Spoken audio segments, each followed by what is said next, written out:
Hello, dear student. Today we are going to learn about a causative verb, or we can say causal verb. Let's start. Causative વર્બનો ઉપયોગ બીજા પાસે કરાવેલ કાર્યને દર્શાવવા માટે થાય છે. જેમ કે મેં વાણંદ પાસે વાળ કપાવ્યા છે.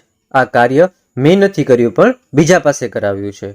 જ્યારે તમે કોઈ કાર્ય બીજા પાસે કરાવ્યું હોય અને એ તમારે દર્શાવવું હોય કે મેં આ વ્યક્તિ પાસે કાર્ય કરાવ્યું છે, ત્યારે આપણે કોઝેટિવ વર્બ અથવા તો કોઝલ વર્બનો ઉપયોગ કરીએ છીએ. બીજા લોકો પાસેથી આપણે મુખ્યત્વે 3 રીતે કાર્ય કરાવી શકીએ. એક, એમના ઉપર દબાણ લાવીને કાર્ય કરાવી શકીએ કે ભાઈ તારે આ કાર્ય કરવાનું છે 100%. બીજું, એને વિનંતી કરીને, રિક્વેસ્ટ કરીને કે પ્લીઝ મને આ કાર્ય કરી દો. અને ત્રીજું છે, એને પૈસા આપીને તમે કાર્ય કરાવી શકો છો.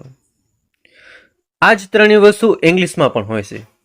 કોઝેટિવના મુખ્ય 3 પ્રકારો જ પડે છે: મેક, ગેટ અને હેવ. દબાણપૂર્વક કામ કરાવવા મેકનો ઉપયોગ થાય છે, જ્યારે વિનંતીપૂર્વક કામ કરાવવા ગેટનો ઉપયોગ થાય છે. વળતર કે વેતન ચૂકવીને કામ કરાવવા હેવનો ઉપયોગ થાય છે. સૌપ્રથમ આપણે ગેટ વિશે સમજીશું. ગેટનો ઉપયોગ જ્યારે તમારું કામ બીજા પાસે કરાવવાનું હોય અને વિનંતીથી કરાવો છો તે દર્શાવવા માટે ગેટનો ઉપયોગ કરીએ છીએ. હવે ગેટના કઈ રીતના ક્વેશ્ચન ગવર્મેન્ટ એક્ઝામમાં પૂછાતા હોય છે તેનો આપણે ડિટેલ્સ વાઇઝ અભ્યાસ કરવાના છે. પહેલો ક્વેશ્ચન એને રિલેટેડ જોઈએ તો my mother blank me blank food every day. તમને 4 ઓપ્શન આપવામાં આવ્યા છે. પહેલા તમારે જ નક્કી કરવાનું છે કે આ 4 ઓપ્શનમાંથી કયો જવાબ સાચો હશે. ઓપ્શન એ છે got to cook, B get cook, option C got been cook, option D get to cooks. હવે તમારે વિચારીને નક્કી કરવાનું છે કયો સાચો જવાબ આવશે. અને એને રિલેટેડ વાક્ય રચના અને નિયમો હવે આપણે સમજીએ. ગેટની વાક્ય રચનામાં સૌપ્રથમ આવશે સબ્જેક્ટ, ત્યાર પછી આવશે ગેટ, ત્યાર પછી એજન્ટ, ત્યાર પછી ટુ સાથે ક્રિયાપદનું પ્રથમ રૂપ V1 વર્બ આવશે અને ત્યાર પછી આવશે ઓબ્જેક્ટ. 1 by 1 સમજીએ તો સૌપ્રથમ છે સબ્જેક્ટ. સબ્જેક્ટ એટલે કે કર્તા. હવે કર્તામાં કયા કયા આવે તો આપણને ખબર છે. I, we, you, he, she, it, they, કોઈ એક વચન નામ, બહુવચન નામ વગેરે આવતું હોય છે. તો અહીંયા માય મધર એ શું છે? ત્રીજો પુરુષ એક વચન નામ છે. બરાબર છે. તો સબ્જેક્ટ તરીકે આપણા વાક્યમાં માય મધર છે. અહીંયા સબ્જેક્ટ એટલે શું? તો કે જે ક્રિયા કરાવે છે બીજા પાસેથી, પોતે નથી કરતો. બરાબર છે. ફોર એક્ઝામ્પલ કોઈ વસ્તુ લાવવાની હોય તો હું પોતે નથી લાવતો, હું બીજા પાસેથી મંગાવું છું, બીજા પાસેથી એ લાવવાનું કહું છું. તો એટલા માટે કર્તા જે છે એ ક્રિયાને કરાવનાર થશે. અને કરતા પછી આવશે ગેટ. હવે ગેટનું તમે ઘણી વાર જોતા હશો, ગેટનું ગેટ થતું હશે, ગોટ થતું હશે, વિલ ગેટ થતું હશે, ગેટિંગ થતું હશે. એ નક્કી કેના ઉપર થાય? તો કે કાળ મુજબ નક્કી થશે. જેવો કાળ એ પ્રમાણે ગેટનું રૂપ મૂકવાનું. પૂર્ણ વર્તમાન કાળ હોય, બરાબર છે, તો આપણે ગોટ મૂકીએ છીએ. ભવિષ્યકાળ હોય તો વિલ ગેટ મૂકશું. ચાલુ કોઈ કાળ હોય તો ગેટિંગ મૂકશું. સાદો વર્તમાન કાળ હોય તો ગેટ અથવા તો ગેટ્સ મૂકશું. એ નક્કી તમે કાળ ઉપરથી કરશો.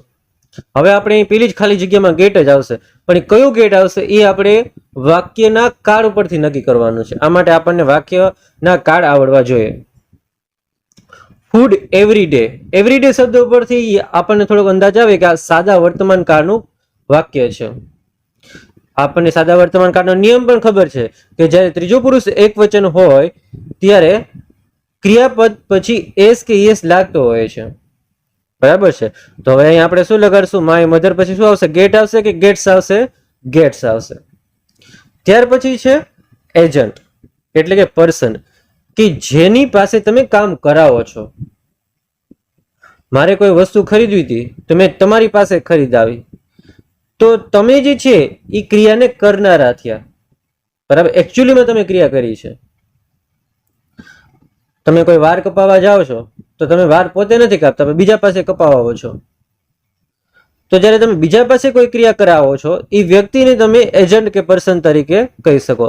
એજન્ટ શબ્દ જે છે એ ઇન્સ્યોરન્સ ના ફિલ્ડમાંથી આવ્યો છે. ઇન્સ્યોરન્સ કંપની પોતે પોતાની પોલિસી નથી વેચી, પણ એજન્ટ પાસે વેચાવે છે. આમ જે વ્યક્તિ પાસે તમે કામ કરાવો છો એને આપણે એજન્ટ કહીએ છીએ. હવે આપણા વાક્યમાં એજન્ટ કોણ બનશે? મી. એટલે કે મારા મધર છે, માય મધર છે, બરાબર છે, ઈ ક્રિયા કરાવે છે. કોની પાસે કરાવે છે? મી પાસે કરાવે છે. આટલી વસ્તુ ક્લિયર થાય છે. હવે જે ક્રિયા કરાવી હોય એ ક્રિયા આવશે અને એની પહેલા આપણે ટુ લગાડવાનું છે નિયમ પ્રમાણે, બરાબર છે. જ્યારે ગેટની વાક્ય રચના હોય ત્યારે ટુ ક્રિયાપદ પહેલા આવશે આવશે ને આવશે જ, એ આપણે યાદ રાખવાનું છે. તો એ મોસ્ટ ઓફ જે છે 4 ઓપ્શન તપાસીએ તો કુક એટલે કે રાંધવાની ક્રિયા થાય છે. તો મી પછી ખાલી જગ્યામાં શું આવશે? ટુ કુક એટલે કે રાંધવું. અને ત્યાર પછી ઓબ્જેક્ટ મૂકી દેવાનો, બરાબર છે. રાંધવાની ક્રિયા કોના ઉપર થાય છે? તો કે ફૂડ ઉપર થાય છે, ખોરાક ઉપર થાય છે. તો આપણે ઓપ્શન તપાસીએ તો પેલા ખાલી જગ્યામાં આપણે ગેટ્સ હતું અને બીજા ખાલી જગ્યામાં ટુ કુક હતું. તો ઓપ્શન ડી આપણો સાચો બને છે. આમ આખા વાક્યનું ગુજરાતી એ રીતે બનશે કે મારા મમ્મી દરરોજ મારી પાસે ખોરાક રંધાવે છે. ચલો આટલી વસ્તુ ક્લિયર થાય છે. હવે આપણે નેક્સ્ટ ક્વેશ્ચન જોઈએ. હવે અહીં આપેલું છે યુ આર, પછી આપેલું છે બ્લેન્ક આપેલું છે, પછી મી આપેલું છે અને બ્લેન્ક યુ લેટર, બરાબર છે. આ રીતે આપેલું છે. એના માટે તમને 4 ઓપ્શન આપેલા છે. Option A get, to write. Option B getting, to write. Option C got, been brought. Option D gets, to write. આ 4 ઓપ્શનમાંથી તમારે નક્કી કરવાનું છે કે કયો સાચો જવાબ આવશે. આઈ હોપ તમે નક્કી કરી લીધું હશે, બરાબર છે. હવે આપણે એની વાક્ય રચના પ્રમાણે ચકાસીએ કે ભાઈ કયો ઓપ્શન સાચો ગણાશે. હમણાં જ મેં તમને વાક્ય રચના કીધી કે સૌ પ્રથમ કર્તા આવે, તો અહીંયા કર્તા જે છે એ યુ છે, બરાબર છે. અને એની સાથે જે છે એ વર્બ આપેલો છે આર, હેલ્પિંગ વર્બ કહેવાય એને, બરાબર છે. અને મેઇન વર્બ હજી બાકી છે, એ આપણે ગેટ મૂકવાનું છે.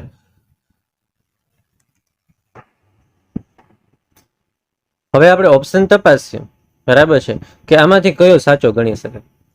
તો સૌપ્રથમ તમારે નક્કી કરવું પડે કે વાક્ય જે છે એક્ટિવનું છે કે પેસિવનું છે. તો સામાન્ય રીતે વાંચતા ખ્યાલ આવી જાય કે વાક્ય જે છે એક્ટિવ વોઇસનું છે, બરાબર, પેસિવનું છે નહીં. અને એક્ટિવ વોઇસમાં આર હોય એના પછી ક્રિયાપદમાં આઈએનજી વાળું રૂપ જ આપેલું હોય.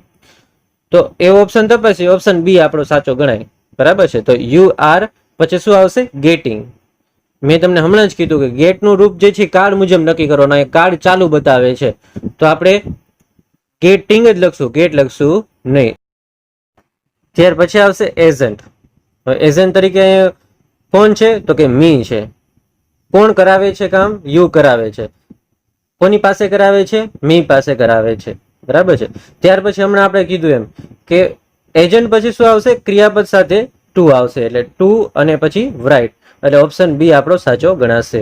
નેક્સ્ટ ક્વેશ્ચન જોઈએ. Does your brother blank you blank his lesson.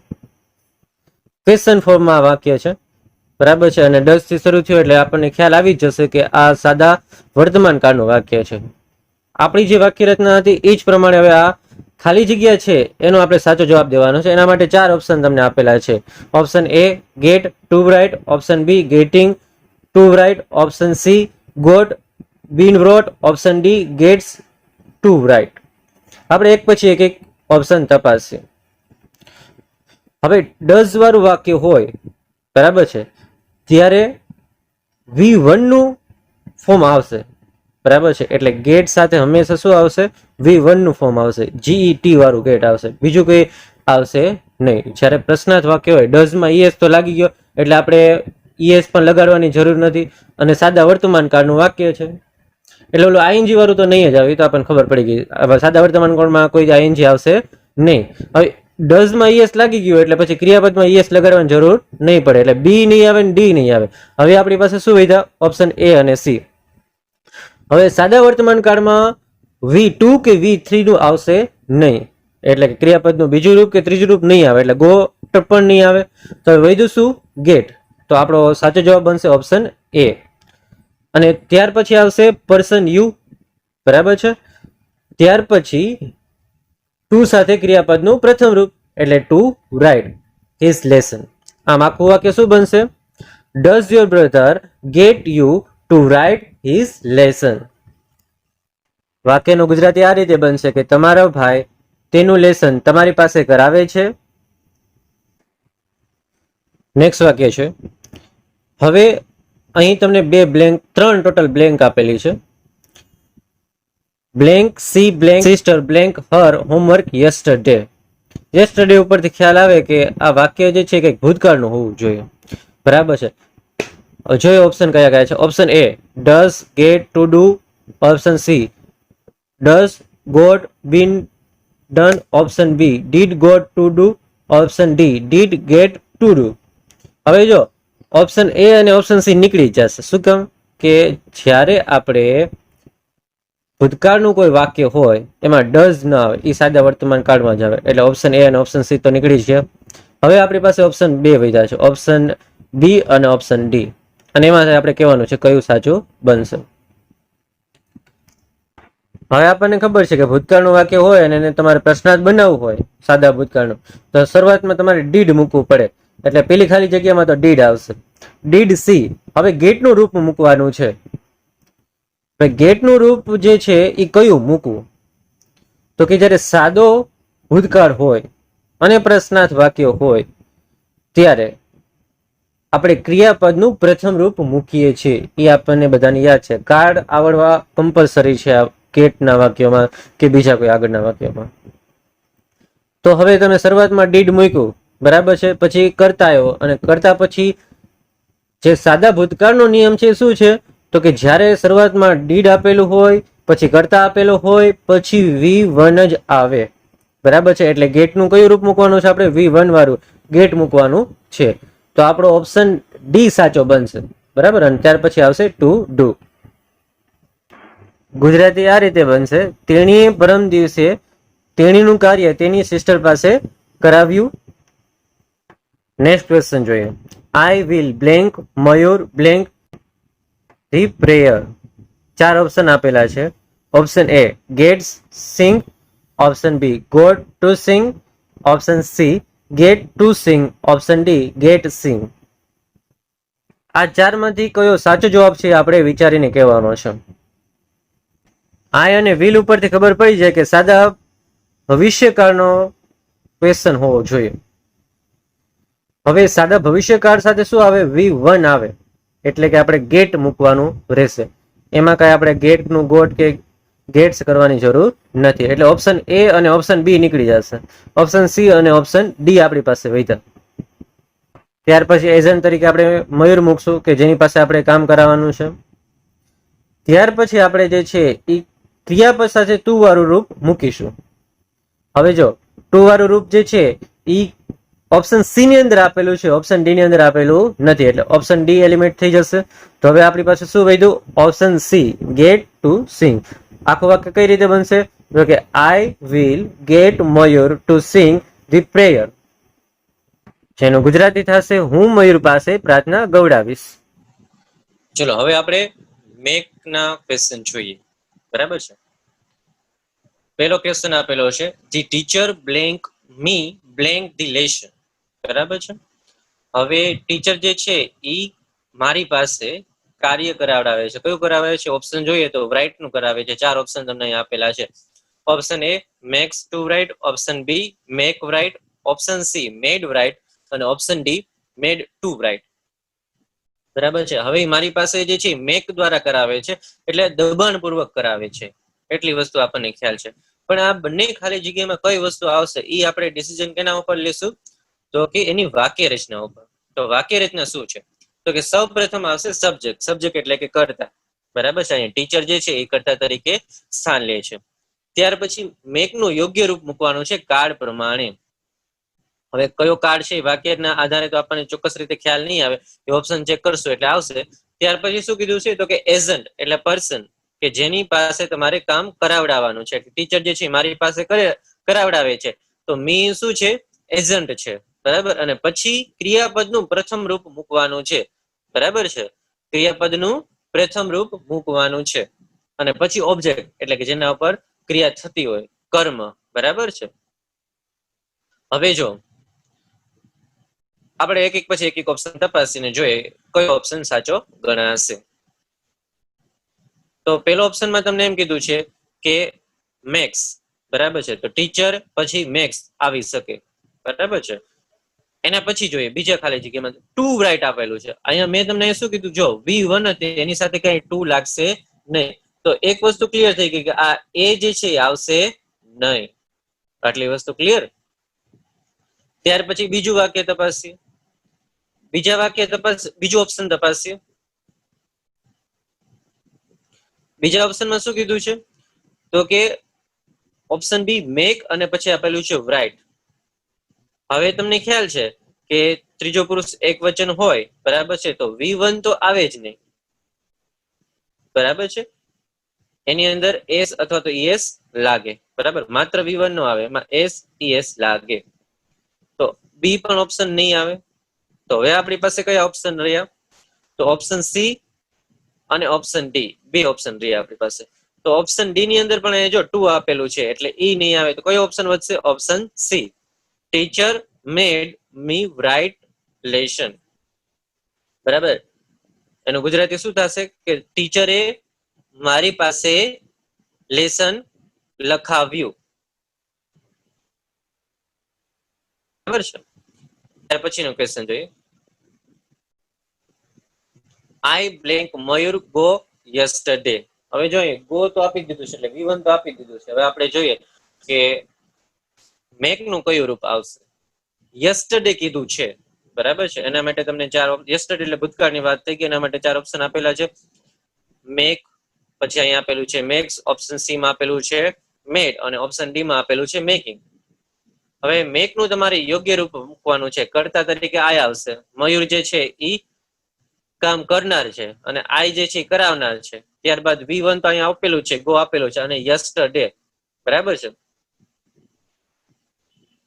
હવે જો ઓબ્જેક્ટ આમાં આપેલું નથી અને ટાઈમિંગ તમને બતાવેલો છે યસ્ટરડે. હવે તમારે જે છે એ આ ચાર ઓપ્શન આપેલા છે, એ ચાર ઓપ્શન માંથી યોગ્ય ઓપ્શન સિલેક્ટ કરીને મૂકવાનો છે. તો હવે મેઘ જે છે એમાં શું કીધું છે, કાર્ડ મુજબ કરવાનું. કાર્ડ કયો છે, ભૂતકાળ, બરાબર છે. તો ભૂતકાળ નો હોય તો ઓબ્વિયસલી છે કે મેક્સ તો નહીં જ આવે અને મેક એ નહીં આવે, બરાબર છે. V1 વાળા તો નહીં આવે એટલે એ અને બી તો નહીં જ આવે, તો આપણને ખ્યાલ પડી ગયો. પછી ભૂતકાળ હોય તો આઈએનજી આવે, પણ એમાં પછી ટુ બી વર્બ પણ આવવો જોઈએ તો જ આઈએનજી રૂપ આવે. તો ડી પણ નહીં આવે. તો ઓપ્શન કયો હોય, તો ઓપ્શન સી મેડ, બરાબર. તો કઈ રીતે વાક્ય બનશે, આઈ મેડ મયુર ગો યસ્ટરડે, બરાબર છે. નેક્સ્ટ વાક્ય જોઈએ. Meera blank her husband blank household work, બરાબર છે. હાઉસહોલ્ડ વર્ક એટલે ગૃહ કાર્ય, બરાબર છે. એટલે ઘરનું કામ કરાવ્યું એવો અહીંયા મતલબ થાય છે. એમના હસબન્ડ પાસે મીરા જે છે એ ઘરનું કામ કરાવડાવે છે. કઈ રીતે શું છે એ આપણે ઓપ્શન દ્વારા તપાસશું. ચાર ઓપ્શન તમને આપેલા છે. ઓપ્શન એમાં કીધું છે make, to do, makes, do. Option C made, to do. Option D make, done. હવે તમે અહીં જો વાક્ય રચનામાં શું છે, V1 મૂકવાનું છે. V1 જ મૂકવાનું છે એટલે ટુ તો મૂકવાનું નથી, એટલે એ અને સી જતા રહ્યા, બરાબર છે. ડન જે છે V3 છે, બરાબર છે. ડુ, ડીડ અને ડન. તો આ V3 આવ્યું, આ જતું રહ્યું. તરત આપણને ખ્યાલ આવી ગયો ઓપ્શન બી જ આવશે, બીજી કોઈ વસ્તુ આવશે નહીં, બરાબર છે. તો આપણે ઓપ્શન બી મૂકીએ તો કઈ રીતે વાક્ય બનશે, તો કે Meera makes her husband sold work, બરાબર છે. મીરા એમના હસબન્ડ પાસે ઘરનું કામ કરાવડાવે છે. ચલો આટલી વસ્તુ ક્લિયર થાય છે. નેક્સ્ટ ક્વેશ્ચન તરફ આપણે હવે જોઈએ. My mother blank me blank food every day. અહીં કુક ઓપ્શન છે એટલે મારા મધર જે છે મારી પાસે દરરોજ રંધાવે છે એવો અર્થ થાય. ફૂડ એટલે ખોરાક, ખોરાક રંધાવે છે. હવે તમને ચાર ઓપ્શન આપેલા છે. પેલા આપણે વાક્ય રચના જોઈ લે. શું કે છે, સબ્જેક્ટ એટલે કે કર્તા, કર્તા માય મધર છે, બરાબર છે, મારી માતા છે. પછી મેક નું યોગ્ય રૂપ મૂકવાનું છે. એઝન્ટ અહીંયા કોણ છે, મી છે, બરાબર છે. પછી V1 મૂકવાનું, પછી ઓબ્જેક્ટ આવે, બરાબર, ઓબ્જેક્ટ અહીંયા શું થશે? ફૂડ. હવે જો V1 ઉપરથી આપણે અમુક વસ્તુ જે છે ક્લિયર થઈ જશે કે V1 એટલે શું કે ક્રિયાપદનું પેલું રૂપ જ આવે, એની સાથે બીજું કોઈ વસ્તુ આવે નહીં. એટલે A અને C જતા રહ્યા. બરાબર, ટુ કુક નહીં આવે, ખાલી કુક આવવું હોય તો આવે. બરાબર, બીન કુક નહીં આવે, ખાલી કુક આવવું હોય તો આવે. એટલે આ બંને ઓપ્શન જતા રહ્યા. આ બંને ઓપ્શન સેમ છે, મતલબ કે આ ખાલી જગ્યામાં આપણને ખબર પડી ગઈ કુક જ આવશે. તો પેલી ખાલી જગ્યામાં શું આવે? એવરી ડે આપેલું છે. એવરી ડે ઉપરથી આપણને ખ્યાલ આવે કે વાક્ય જે છે એ સાદા વર્તમાન કાળનું છે, અને સાદા વર્તમાન કાળનો નિયમ આપણને ખબર છે, જ્યારે ત્રીજો પુરુષ એક વચન હોય ત્યારે ક્રિયાપદની પાછળ એસ અથવા તો એસ લાગે. હવે અહીંયા જો તમે માય મધર જે છે એમાં તમારે મેક સાથે શું મૂકવું પડશે? એસ અથવા તો યસ મૂકવું પડશે, એટલે એસ લાગશે. એટલે ઓપ્શન બી આપણો સાચો ગણાશે. બરાબર છે? એટલે આખું વાક્ય કઈ રીતે બનશે? My mother max me Cook food every day. મારી માતા મારી પાસે દરરોજ ખોરાક રંધાવે છે. ચલો, આટલી વસ્તુ ક્લિયર થાય છે. નેક્સ્ટ હવે આપણે સમજીએ હેવ. બરાબર છે? હેવમાં મેં તમને સમજાવ્યું કે જ્યારે આપણે કોઈની પાસે પૈસા દઈને કામ કરાવતા હોઈએ ત્યારે હેવનો ઉપયોગ થતો હોય છે. બરાબર છે? આમાં આપણે કોઈ કામ કરાવો છો તો તમે શું કરો છો? પૈસા દઈને કરાવડાવો છો. તમે પોતે નથી કરતા, પણ બીજા પાસે કરાવડાવો છો, પણ પૈસા દઈને. બરાબર છે? ફ્રીમાં તમે કામ કરાવતા નથી. એની પણ વાક્ય રચના જોઈ લેવી. બરાબર છે? પછી આપણે એનો ક્વેશ્ચન પણ જોઈએ. સબ્જેક્ટ આવશે, પછી હેવ, પછી એઝન્ટ, પછી V1, પછી ઓબ્જેક્ટ. બરાબર, સેમ જેવું આન પહેલા આપણે સમજાય એ જ રીતે છે. ક્વેશ્ચન શું કહે છે? તો કે question 1, he blank mechanic blank his mobile. 4 option તમને આપેલા છે. Have to repair, have repaired, had repair, had to repair. Subject એટલે થશે કર્તા. બરાબર છે? હેવ નું તમારે કાળ મુજબ યોગ્ય રૂપ મૂકવાનું. પછી એઝન્ટ. એઝન્ટ એટલે કે અહીંયા જેની પાસે તમે વર્ક કરાવડાવો છો, અને V1 એટલે કે ક્રિયાપદ અને ઓબ્જેક્ટ. હવે જો આ બે ખાલી જગ્યા આપેલી છે, બંને ખાલી જગ્યામાંથી આપણે કહેવાનું છે આ 4 ઓપ્શન માંથી કયો સાચો જવાબ ગણાશે. હવે V1 જો હતો, V1 હોય, બરાબર છે, એની સાથે બીજું કઈ લગાડવાનું નથી, તો ઓપ્શન કયા કયા નીકળી જશે? 2 વાળા બે નીકળી જશે. એટલે કે A પણ જતો રહેશે અને D પણ જતો રહેશે. અને આ ભાઈ બી ભાઈ છે ને એ પણ જતા રહેશે. એ ભાઈ ઈડી વાળા છે, એટલે ઈડી વાળા તો અહીંયા લગાડવાના જ નથી. આપણે સાદા વ્યક્તિની જરૂર છે. સાદા વ્યક્તિ કોણ છે? ઓપ્શન સી માં રિપેર જે છે ને એ બરાબર છે.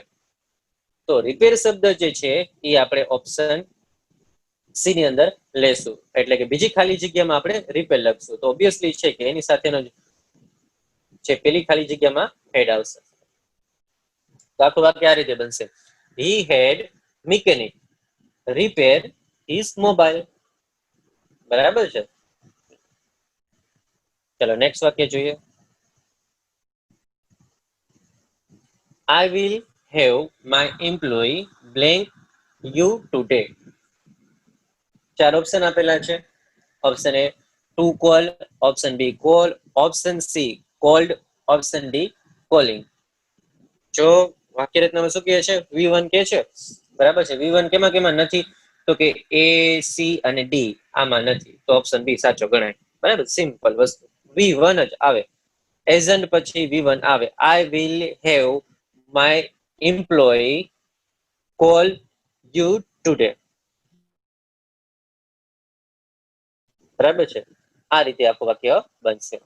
ત્યાર પછી જો Mayur does not blank driver blank his truck. હવે આમાં આપણે ખાલી જગ્યા પૂરવાની છે. કઈ રીતે પૂરશું? તો કે V1, બરાબર, સિમ્પલ. જો તો V1 કેમાં કેમાં પ્રોપર છે? તો કે ઓપ્શન બી, ઓપ્શન એ ની અંદર છે, ઓપ્શન સી, ઓપ્શન બી અને ઓપ્શન ડી ની અંદર તમને પ્રોપરલી જે છે V1 આપેલું નથી. અહીંયા ડ્રાઈવર લખ્યું છે, એકચ્યુઅલી ડ્રાઈવ હોવું જોઈએ. તો ઓપ્શન એ જ સાચો ગણાશે. બરાબર, આખું વાક્ય આ રીતે બનશે. Mayur does not have a driver drive his truck. બરાબર છે? ત્યાર પછી જોઈએ નેક્સ્ટ ક્વેશ્ચન શું કહે છે? તો કે he blank his peon blank his office work. 4 option તમને આપેલા છે. Option A has do, option B have to do, option C had done, option D had been done. બરાબર છે. આવા 4 ઓપ્શનમાંથી તમારે કહેવાનું છે કયો સાચો જવાબ છે. વાક્ય રચના જોઈએ તો શું આવશે? V1 આવશે બીજી ખાલી જગ્યામાં V1 ખાલી માત્ર ઓપ્શન એ ની અંદર આવશે. તો આપણે ઓપ્શન એ બરાબર સાચો બનશે. અને હવે જો હવે હેવ નું યોગ્ય રૂપ મૂકવાનું હોય તો અહીંયા હી છે, બરાબર છે, તો હી હોય તો એની સાથે શું આવશે? હેઝ આવશે. બરાબર, ત્રીજો પુરુષ એક વચન હોય તો શું મૂકવાનું? હેઝ મૂકવાનું. બાકી બધામાં હેવ. બરાબર છે. અને ભૂતકાળ હોય તો હેડ, અને ભવિષ્યકાળ હોય તો વિલ હેવ. બરાબર, અને ચાલુ કાળ હોય તો હેવિંગ આવશે. તો અહીંયા આપણે હેઝ મૂકીશું અને પછીની ખાલી જગ્યામાં શું મૂકશું આપણે? ડુ. બરાબર છે. He has his peon do his office work. ચલો, ક્લિયર? આટલી વસ્તુ ક્લિયર થાય છે? ડન. નેક્સ્ટ ક્વેશ્ચન જોઈએ. બરાબર છે. એ પહેલા આપણે થોડું રિવાઇઝ કરીએ. ટોટલ એક્ટિવ વોઇસ હોય એમાં ગેટ સાથે 2v1 આવશે, મેક સાથે v1 આવશે અને હેવ સાથે v1 આવશે. બરાબર, આટલી વસ્તુ અત્યાર સુધીમાં આપણે સમજ્યા. આટલી વસ્તુ આ સ્લાઇડ તમે યાદ રાખી લેશો એટલે એક્ટિવ વોઇસના જેટલા પણ ગેટ, મેક અને હેવ ના આધારે વાક્ય બનતા હોય એ તમે આસાનીથી જવાબ આપી શકશો. બરાબર છે. નેક્સ્ટ ક્વેશ્ચન જોઈએ. I blank my hair blank by barber yesterday. આના માટે તમને 4 ઓપ્શન આપેલા છે. Option A got cut, option B get cut, option C got been cut, option D got to cut. હવે જો આ વાક્ય પહેલા તમારે નક્કી કરવાનું છે કે એક્ટિવ વોઇસનું છે કે પેસિવ વોઇસનું છે. એ નક્કી કઈ રીતે થઈ શકે? એક તો સામાન્ય રીતે આપણે જોઈએ બાય એટલે થોડુંક આઈડિયા આવી જાય કે પેસિવ વોઇસનું હોઈ શકે. બીજો રસ્તો કયો? તો કે જ્યારે ક્રિયાપદ પહેલા ઓબ્જેક્ટ હોય અથવા તો કર્મ હોય, બરાબર છે, ત્યારે પેસિવ વાક્ય કહેવાય. હવે જો અત્યાર સુધી શું હતું કે ક્રિયાપદ પહેલા શું આવતું હતું? પર્સન, વ્યક્તિ આવતા હતા, એજન્ટ આવતા હતા. પણ પેસિવ વોઇસ છે એની અંદર ઓબ્જેક્ટ આવે છે. તો ઓબ્જેક્ટ જે છે અહીંયા શું છે? My hair. બરાબર છે. હવે કોઈ ક્રિયા છે, જો માની લો કે કટ કરવાની ક્રિયા છે તો માય હેર એ વ્યક્તિ તો નથી, પોતે તો માય હેર તો કટ નહીં કરે. બરાબર, કોઈક વ્યક્તિ હોવો જોઈએ. મતલબ કે અહીંયા ક્રિયાપદ આગળ કોઈ વ્યક્તિ આપેલો નથી. ક્રિયાપદ આગળ વ્યક્તિ નો આપેલો હોય, ઓબ્જેક્ટ આપેલો હોય ત્યારે પેસિવ વાક્ય બને. પેસિવની વાક્ય રચના જોઈએ આપણે કઈ રીતે હોય. તો સૌપ્રથમ સબ્જેક્ટ આવે, પછી ગેટનું કાર્ડ મુજબનું રૂપ મૂકવાનું, પછી આવશે ઓબ્જેક્ટ આવશે. બરાબર છે. પછી V3 આવશે અને પછી આવશે બાય એજન્ટ. જે વ્યક્તિ આવતો હતો ને ક્રિયાપદ પેલા V1 V2 કે V3 પેલા આવતો હતો જે ક્રિયા એજન્ટ, એ અહીંયા આવશે નહીં, એ છેલ્લે આવશે. આ મેઇન વાક્ય રચના છે. આ વાક્ય રચના તમને યાદ રહી ગઈ એટલે તમને પેસિવ વોઇસના જે વાક્ય હોય એનું પણ તમને સાચો આન્સર કઈ રીતે આપવો હોય એ ખ્યાલ આવી જશે. બરાબર છે. એકવાર રિપીટ કરી લઈ. સૌપ્રથમ આવશે સબ્જેક્ટ, પછી આવશે ગેટનું કાર્ડ મુજબનું રૂપ, પછી આવશે ઓબ્જેક્ટ, સબ્જેક્ટ ગેટ ઓબ્જેક્ટ. આટલું યાદ રહી ગયું. ત્યાર પછી V3, પછી આવશે બાય એજન્ટ. બરાબર છે. હવે જોઈએ કે આ આપણી જે વાક્ય રચના છે એ પ્રમાણે કયો સાચો જવાબ હોઈ શકે. સૌપ્રથમ શું છે? સબ્જેક્ટ. ત્યાર પછી ગેટનું યોગ્ય રૂપ મૂકવાનું છે. એ કેના આધારે? કાળ પ્રમાણે. અહીંયા યસ્ટરડે આપેલું છે તો યસ્ટરડે આપેલું છે મતલબ ભૂતકાળનું કોઈ કાળ હશે, કા સાદું હશે, કા ચાલુ હશે, કા પૂર્ણ હશે. હવે આ પછી તરત આપેલું છે એટલે પૂર્ણ તો નથી કેમ કે હેડ હોવું જોઈએ. હવે ચાલુ પણ નથી કેમ કે આઈ ભેગું વોઝ, વેર હોય અને પછી ગેટિંગ હોય તો કઈક મેળ પડે. એટલે પૂર્ણ વર્તમાન, પૂર્ણ ભૂતકાળ પણ નથી અને ચાલુ ભૂતકાળ પણ નથી. તો સાદો ભૂતકાળ છે. તો સાદા ભૂતકાળમાં V2 આવે તો ગેટનું V2 આપણે રૂપ મૂકવાનું છે. તો આઈ ગોટ આપણે મૂકીશું. My hair. ત્યાર પછી તમારે કટનું V3 રૂપ મૂકવાનું છે. તો કટનું V3 રૂપમાં શું આવશે? કટ કટ કટ એટલે કટ જ આવશે. એટલે સાચો જવાબ શું બનશે? Option A. આખું વાક્ય આ રીતે બનશે. I got my hair cut by barber yesterday. Gujarati આ રીતે થશે કે મેં ગઈકાલે બાર્બર દ્વારા એટલે વાણંદ દ્વારા મારા વાળ ને કપાવ્યા. ત્યાર પછી આપણે નેક્સ્ટ વાક્ય જોઈએ, she blank of food blank by the cook. હવે જો વાક્ય જો તરત ખબર પડી જાય કે વચ્ચે જે છે ઓબ્જેક્ટ આપેલો છે, વસ્તુ આપેલી છે, વસ્તુનું નામ, એટલે પેસિવ વોઇસ નું હોઈ શકે. ઓપ્શન એના આપેલા છે, option A got prepare, option B get to prepare, option C got been prepare, option D got prepare. હવે તમારે વિચારીને કહેવાનું છે કયો સાચો જવાબ બનશે. એની વાક્ય રચના શું છે તો કે સબ્જેક્ટ આવે, પછી ગેટ આવે, પછી ઓબ્જેક્ટ આવે, પ્લસ V3 આવે, પ્લસ બાય એજન્ટ આવે. તો સબ્જેક્ટ તો અહીંયા તમને આપેલો જ છે સી. હવે ગેટનું યોગ્ય રૂપ મૂકવાનું છે પણ કાળ પ્રમાણે, પણ કાળ આપણને આમાં આઈડિયા નહીં આવે કેમ કે એમાં કોઈ એવો શબ્દ ઉમેરેલો નથી કે કોઈ એવો સંકેત નથી કે જેના ઉપરથી આપણને ખબર પડી જાય કે ભાઈ આ કાળનું વાક્ય છે. તો હવે આપણે ઓબ્જેક્ટ ઓલરેડી મૂકેલો છે, તો હવે જોઈએ કે બીજી ખાલી જગ્યામાં શું આવે, એની ઉપરથી આપણે પેલી ખાલી જગ્યા મેળવી શકીએ. તો બીજી ખાલી જગ્યામાં આપણે જે છે પ્રિપેર તૈયાર કરવું, બરાબર છે, એનું ત્રીજું રૂપ મૂકવાનું છે. ત્રીજું રૂપ શું થશે? પ્રિપેર્ડ, બરાબર છે. તો હવે પ્રિપેર્ડ એવો શબ્દ જે છે એ ક્યાં લખેલો છે જોઈ લઈએ તો કે ઓપ્શન ડી ની અંદર લખેલો છે. ઓપ્શન એમાં નથી, ઓપ્શન બી માં નથી, એટલે એ નીકળી ગયો, ઓપ્શન બી નીકળી ગયો. ઓપ્શન સી માં બીન પ્રિપેર્ડ આપેલું છે. આપણે ખાલી એક જ વસ્તુ જોઈતી, આગળ પાછળ કઈ જોતું નથી લગાડેલું, ફ્રીમાં વસ્તુ કઈ નથી જોતી, એટલે ઓપ્શન સી પણ નીકળી ગયો. તો સાચો જવાબ શું આવશે? ઓપ્શન ડી, બરાબર છે. તો આખું વાક્ય આ રીતે બનશે, she got a food prepared by cook. તેણે કુક દ્વારા એટલે કે રસોઈયા દ્વારા ખોરાકને તૈયાર કરાવડાવ્યો. નેક્સ્ટ ક્વેશ્ચન જોઈએ, does he blank his car blank regularly.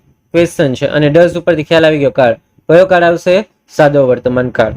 વાક્ય રચના આપણને ખબર છે, કરતા પછી શું આવશે? ગેટ આવશે. ગેટનું યોગ્ય રૂપ મૂકવાનું છે. ઓપ્શન એ અને ઓપ્શન સી માં ગોટ આપેલું છે. આપણને ખ્યાલ છે સાદા વર્તમાન કાળમાં V2 કે V3 નું રૂપ આવે નહીં, એટલે ઓપ્શન એ અને ઓપ્શન સી નીકળી ગયા. ઓપ્શન બી અને ઓપ્શન ડી વધ્યા, એમાંથી એક નક્કી કરવાનું છે. તો ઓપ્શન બી ની અંદર જો ટુ સર્વિસ આપેલું છે, પણ આપણી વાક્ય રચનામાં શું કહે છે? ઓબ્જેક્ટ પછી હિઝ કાર પછી શું લખાય? V3 નું રૂપ લખાય, સર્વિસ લખાય, ટુ સર્વિસ લખાય નહીં, એટલે ઓપ્શન બી નીકળી ગયો. સાચો જવાબ બનશે ઓપ્શન ડી. આખું વાક્ય આ રીતે બનશે, does he get his car serviced regularly. તે પોતાની કારને સમયસર સર્વિસ કરાવડાવે છે. નેક્સ્ટ ક્વેશ્ચન જોઈએ, Meera blank the house blank by servant. ચાર ઓપ્શન આપેલા છે. Option A have cleaned, option B have to clean, option C has been cleaned, option D has cleaned. હવે વાક્ય રચના શું છે? Subject have object plus V3 by agent, બરાબર છે. તો હવે આપણે નક્કી કરવાનું છે કે હેવ નું કયું રૂપ આવશે કાળ પ્રમાણે, પણ કાળ આપણને આઈડિયા આવશે નહીં. તો હવે બીજી ખાલી જગ્યામાં V3 મૂકવાનું છે. જોઈ લે V3 કેમાં કેમાં આપેલું છે. ઓપ્શન એ ની અંદર V3 આપેલું છે, ઓકે. ઓપ્શન બી ની અંદર V3 છે નહીં, તો એ કેન્સલ. ઓપ્શન સી ની અંદર બીન ક્લીન નહીં, એવું કઈ નહીં આવે. ઓપ્શન ડી માં ક્લીન્ડ, એ પણ આવી શકે છે. તો આપણી પાસે બે ઓપ્શન આવ્યા, હેવ ક્લીન્ડ અથવા તો ઓપ્શન ડી હેઝ ક્લીન્ડ. હવે જ્યારે ત્રીજો પુરુષ એક વચન હોય ત્યારે હંમેશા હેઝ આવે, નહીં કે હેવ, એટલે આપણો સાચો જવાબ બનશે option D. Meera has the house cleaned by servant. Gujarati આ રીતે બનશે, મીરા તેના નોકર પાસે પોતાના હાઉસને ચોખ્ખું કરાવડાવે છે. નેક્સ્ટ ક્વેશ્ચન જોઈએ, my brother had the TV blank. હવે તમારે અહીંયા ચાર ઓપ્શન આપેલા છે. Option A repair, option B to repair, option C repaired, option D been repaired. વાક્ય રચના આપણને ખબર છે, subject have object plus V3 by agent.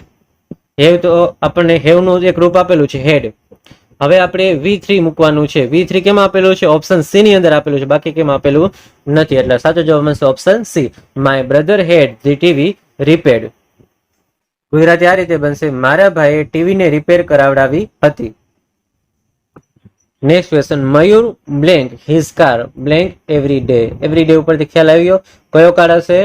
સાદો વર્તમાન કાળ. તો સૌપ્રથમ કરતા એટલે કે મયુર છે જ તે. હવે એની સાથે આપણે હેવ નું યોગ્ય રૂપ મૂકવાનું છે. ત્રીજો પુરુષ એક વચન હોય તો શું આવશે? હેઝ. હેઝ વાર આપણી પાસે બે ઓપ્શન છે, ઓપ્શન સી અને ઓપ્શન ડી. ત્યાર પછી આવશે ઓબ્જેક્ટ. ઓબ્જેક્ટ એટલે અહીંયા હિઝ કાર. ત્યાર પછી આવશે V3. ઓપ્શન ડી ની અંદર V3 નથી, ઓપ્શન સી ની અંદર V3 છે. એટલે આપણો સાચો જવાબ બનશે ઓપ્શન સી. આખું વાક્ય આ રીતે બનશે, Mayur has his car washed every day. Mayur તેની કારને દરરોજ ધોવડાવે છે. અત્યાર સુધી આપણે ગેટ અને હેવ એ બંનેનું પેસિવ વોઇસ જોઈ લીધું, પણ મેક થોડોક આડો હાલે છે. એ બંનેની વાક્ય રચના થોડીક સરખી હતી, પણ મેકની વાક્ય રચના થોડીક બદલાઈ જશે, એ આપણે યાદ રાખી લેવાનું. ચાલો હવે આપણે મેકને આધારે પેસિવ વાક્ય કઈ રીતે બને છે એ આપણે સમજીએ. એના માટે તમને ક્વેશ્ચન પણ આપેલો છે. પેલો ક્વેશ્ચન એ રીતે છે કે I was blank to write lesson by the teacher. 4 option તમને આપેલા છે. Option A makes, option B make, option C making, option D made. હવે આની ખાલી જગ્યા પૂરવા માટે તમારે જે છે વાક્ય રચના યાદ રાખવાની છે, અને આમાં એટલું બધું સમજવાનું નથી, કેમ કે સમજશું ને તો કન્ફ્યુઝન વધારે થશે. બરાબર, એટલે આ વસ્તુ જે છે ને યાદ રાખી લો કે ભાઈ મેકનું વાક્ય હોય અને એનું પેસિવ બનાવવું હોય, બરાબર, તો આપણે આ વાક્ય રચના યાદ રાખવાની. એમાં પહેલા તમારે એઝન્ટ લખવાનું, પછી ટુ બી વર્બ લખવાનું, પછી મેડ, પછી ટુ સાથે V1 અને પછી આવશે બાય સબ્જેક્ટ. બરાબર છે. હવે બાય સબ્જેક્ટ ઉપરથી આપણને ખબર તો પડી જ જાય કે પેસિવ વાળું વાક્ય છે. અને બીજી વસ્તુ કે મેક જે છે, બરાબર છે, એનું અહીં તમને રૂપ મૂકવાનું કીધું છે. એ પણ અહીંયા આપણને ખ્યાલ જ છે. જો કે હંમેશા જ્યારે પેસિવ નું વાક્ય હોય ત્યારે અહીંયા શું આવશે? મેડ જ આવશે. એટલે ઓપ્શન ડી આપણો સાચો બનશે. બરાબર, આખું વાક્ય કઈ રીતે બનશે? તો કે I was made to write lesson by the teacher. હવે હું તમને કહી દઉં તો કે અહીંયા એઝન્ટ છે, એટલે આઈ જે છે ને પેસિવ વાક્યમાં આઈ જે શરૂઆતમાં હશે ને એ કાર્ય કરતો, એટલે હું કાર્ય કરું છું. ટુ બી વર્બ એની સાથે આવી ગયો, પછી મેડ મૂકી દીધું, પછી ટુ સાથે ક્રિયાપદ મૂકવાનું. બરાબર, અને પછી કોઈ અધર વર્ડ્સ હોય તો અધર વર્ડ્સ મૂકી, અને એટલે કે ઓબ્જેક્ટ મૂકી. અહીંયા ઓબ્જેક્ટ હોય તો એમ લખ્યું નથી, વી પછી શું આવે? ઓબ્જેક્ટ આવે હોય તો. બરાબર છે, અને એ ઓબ્જેક્ટ હોય, બરાબર છે, ઓબ્જેક્ટ મૂકી અને પછી આવશે બાય ટીચર. ચલો આટલી વસ્તુ ક્લિયર. નેક્સ્ટ જોયું. હવે જો વી વેર મેડ, એ મેડ તો આવી ગયું, બરાબર છે, બ્લેન્ક બાય ધીસ ચોક્સ. હવે મેડ છે એટલે આપણને કોઝલ વર્બ ઉપર ખ્યાલ આવી જાય કે આ વાક્ય કોઝલ વર્બ છે. એક્ટિવ છે કે પેસિવ છે એ નક્કી કરવાનું. બાય હિઝ જોક્સ કીધું છે એટલે પેસિવ છે, એટલો આપણને ખ્યાલ આવી ગયો. બરાબર છે. હવે આપણને 4 ઓપ્શન આપેલા છે. Option A laugh, option B laugh, option C to laugh અને ઓપ્શન ડી ટુ લાફ. આપણને એની વાક્ય રચના યાદ છે. પેલા એસન્ટ આવે, પછી ટુ બી વર્બ આવે, પછી મેડ આવે, પછી ટુ V1 આવે, પછી બાય સબ્જેક્ટ આવે. બરાબર છે. તો વી જે છે આપણે, બરાબર, ટુ બી વર્બ અહીંયા શું છે? વેર, અને મેડ નું મેડ. ત્યાર પછી ટુ સાથે ઓપ્શન સી ની અંદર છે. જો ઓપ્શન એ, ઓપ્શન બી અને ઓપ્શન ડી માં લાગુ પડતું નથી. ઓપ્શન ડી ની અંદર ટુ છે, પરંતુ લાભ છે એની સાથે ઈડી લગાડેલું છે, એટલે આવશે નહીં. એટલે સાચો જવાબ કયો બનશે? Option C. તો આખું વાક્ય આ રીતે બનશે, we were made to laugh by his jokes. હવે જ્યારે કોઈ વાક્ય હોય મેક નું, એનું તમારે પેસિવ વાક્ય બનાવવું હોય તો આ રીતે આપણે બનાવી શકીએ. પહેલા તો આપણે સાદું વાક્ય જોઈએ, મેક વાળું સાદું વાક્ય. The teacher made the boy stand on the bench. બરાબર છે, આ એક સાદું વાક્ય છે. હવે તમારે એને શું કરવું છે? એનું પેસિવ બનાવવું છે. તો પેલા એઝન્ટ ગોતો. તો ઉપરના વાક્ય ઉપરથી આપણને ખ્યાલ આવી જશે. આપણને વાક્ય રચના ખબર હોય મેક ની, બરાબર, એક્ટિવ ની વાક્ય રચના ખબર હોય તો શું હોય? મેડ પછી શું આવતું હોય? બોય આવતું હોય. બરાબર છે, તો બોય શું કહેવાય? એઝન્ટ આવે. તો એઝન્ટ જે છે એ સૌ પ્રથમ આવે, પછી ટુ બી વર્બ મૂકવાનું. બરાબર છે, ભૂતકાળ છે તો વોઝ કે વેર આવે, 31 વચન એટલે વોઝ આવશે. પછી એની સાથે મેડ મૂકી દેવાનું, પછી V1 વાળું રૂપ મૂકવાનું. ક્રિયાપદ કયું છે? તો કે ટુ સાથે સ્ટેન્ડ ઓન આવશે. બરાબર, પછી શું આવે? તો કે ઓબ્જેક્ટ. બરાબર છે, તો ઓબ્જેક્ટ જે છે એ બેન્ચ, અને પછી બાય સબ્જેક્ટ. બરાબર છે, સબ્જેક્ટ કોણ છે અહીંયા? ટીચર. તો બાય ધી ટીચર. બરાબર, અહીંયા જો V1 સાથે ઘણી વાર બહુ ઓછામાં સબ્જેક્ટ આપેલો હોય, બરાબર છે, સોરી ઓબ્જેક્ટ આપેલો હોય, તો એ ઓબ્જેક્ટ જે છે એ હોય તો અહીં V1 પછી મૂકવાનો, અધરવાઇઝ તમારે મૂકવાની જરૂર નથી, ડાયરેક્ટ બાય સબ્જેક્ટ કરવાનું. હવે જો આપણે પેસિવમાં કઈ કઈ વસ્તુ જોયા? તો કે 3 વસ્તુ આવશે પેસિવમાં, ગેટ, હેવ અને મેડ. બરાબર છે, પેસિવ નું વાક્ય હોય ત્યારે મેક નું મેડ જ થશે, એમાં બીજું વિચારવાની જરૂર નથી. ગેટ અને જે છે કાર મુજબ એની સાથે V3 આવશે. મેડ જે છે એ અલગ રીતે થોડુંક રહેશે વાક્ય રચના એની. બરાબર, મેડ સાથે ટુ V1. ત્યાર પછી અત્યાર સુધીની ટોટલી સમરાઇઝેશન આ સ્લાઇડની અંદર આપેલી છે. એક્ટિવ વોઇસમાં શું હોય છે? ગેટ, મેક અને હેવ. બરાબર છે. એ કાર્ડ મુજબ એની સાથે એક્ટિવ વોઇસ હોય તો ગેટ સાથે 2v1, બાકી મેક અને હેવ સાથે v1 આવશે. પેસિવ વોઇસની અંદર શું છે? તો કે ગેટ કાર્ડ મુજબ લખવાનો, એની સાથે v3 આવશે. હેવ જે છે એ પણ કાર્ડ મુજબ લખવાનો અને એની સાથે v3 આવશે. જ્યારે મેક છે એ કાર્ડ મુજબ લખવાનો, એની સાથે શું આવશે? 2v1 આવશે.